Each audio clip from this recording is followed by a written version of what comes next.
It was newsworthy in the sense that we have Alexa Bliss back finally on the red brand after being gone for 3 months. We haven't seen her since Elimination Chamber. She came back for one night, disappeared again.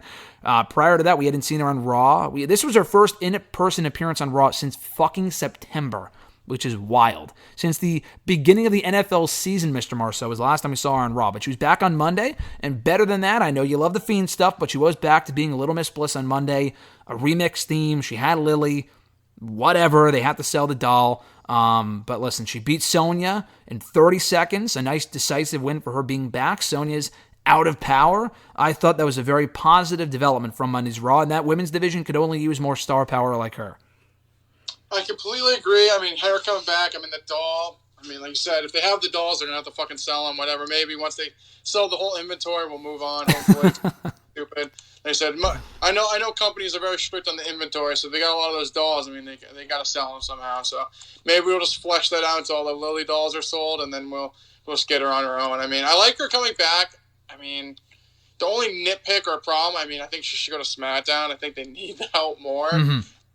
You put out a tweet saying, which I completely agree, it seems like Raw's been getting all the new people, and the show's been a lot better. I like Raquel and I'm trying to think. I love Gunther. I think they're two great additions, but the show needs way more help than them. And bringing Bliss, who is an established star, it's not like you're bringing I love Raquel, but she still needs to prove herself. Bliss is a former champion. I think she carries more weight, and Ronda. She is technically a face, but people don't treat her like that. So her and Bliss would be good as well. I think she should have gone to Raw or to SmackDown. I like her, but I just feel like the Raw title is pretty muddied right now. We have a lot of women. I don't think you need to insert Bliss there. We have Becky, Bianca, Asuka, Liv, Rhea, Doudrop, Nikki Ash. You have a ton of people that are established enough that I think putting Alexa Bliss in there and Sonya. So that's 9 women that are established enough that, I'm not even going to put Dana Brooke in that conversation because she's just terrible. But, or Tamina, yeah. Or Tamina, but yeah, that's 10 women there.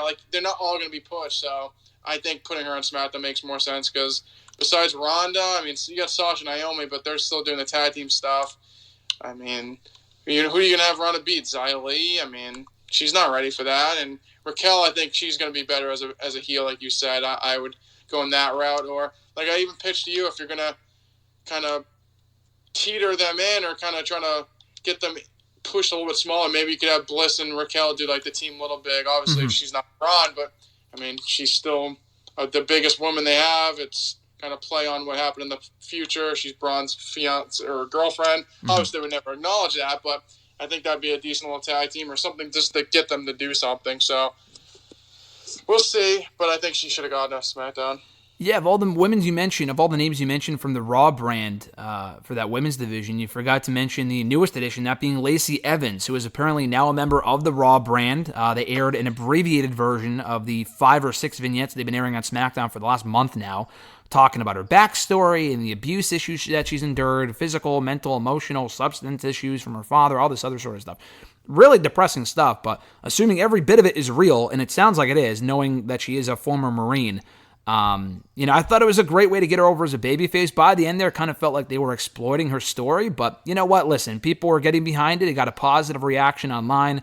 Went on a little long, but I thought, okay, she made an appearance on SmackDown last week, got a good reaction. The way they kind of handled it was they were oh, please rise and show Lacey respect was a little weird.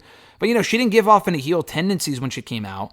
And then they aired the promos for her on Raw this week, which I thought was weird, because she has been on SmackDown for the last month. So if you plan on, clearly they don't plan, that's not in their vocabulary, but, if they were going to end up putting her on Raw, then why even air the promos on SmackDown? What a waste of time that was for SmackDown viewers, but whatever. Not only is she coming to Raw, which is whatever, which I don't think they need her, I think SmackDown could use her more, she's going heel. The fuck is, did I miss something? The fuck is this? They exploit her story and they use real life issues. And again, people trying to relate it to Kurt Angle, and they did something similar with him back in the day.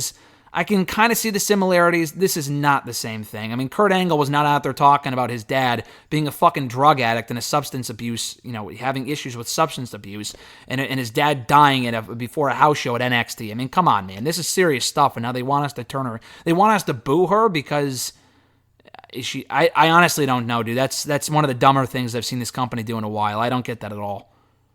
Yeah, I mean, Come on, man. What the fuck? it's kind of dumb. Like you said, they get the sympathy.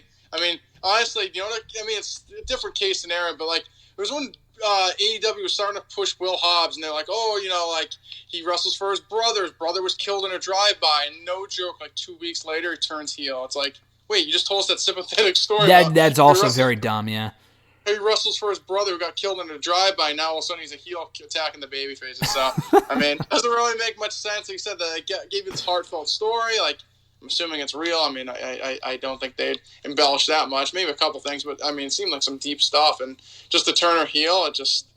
Why, though? Like, why turn her heel? It makes no sense. No, it makes no sense, dude. I don't understand. I just don't get it. And, maybe the report is wrong. I don't know. I mean, I know she's head of the Raw. I mean, that's pretty clear. But maybe that part of the report is not accurate, and she's not turning heel, and that's just speculation. I don't know. I guess we'll see. But to me, that's pretty dumb. I think she is an example of someone, you mentioned Alexa Bliss, that will get lost in the shuffle on Raw. And I know you've never been the biggest Lacey Evans fan. I'm not even saying she's my favorite wrestler of all time, but SmackDown could use some, especially if she's going to be a heel, which, again, stupid, but she's someone that could face Ronda. I mean, what the fuck is she going to do on Raw? I mean, who do they really have for her to feud with on Raw? Alexa Bliss? I mean, I don't know. That just also seems like a very stupid move, in my opinion, when they already have enough heels as it is between Rhea, and they have Becky, and they have Doudrop, Nikki, Carmella, Zelina, blah, blah, blah. They have so many heels as it is. Lacey does not need to be added to that mix.